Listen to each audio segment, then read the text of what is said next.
د هند بهرنیو چارو وزیر وایي کشمیر د هند دی، یوه ورځ به یې تر خپل واک لاندې راولو.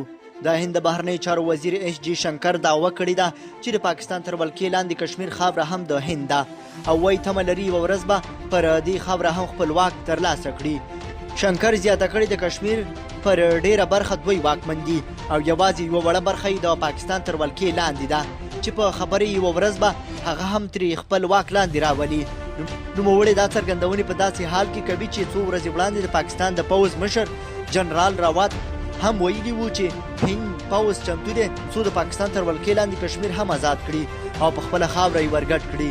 د یادونې وړ ده چې د پاکستان لومړی وزیر عمران خان ویلي د کشمیر وضعیت ته په کتو د دوو اټومي ځواکونو ترمنځ د اټومي جګړې امکان نشي ردولی.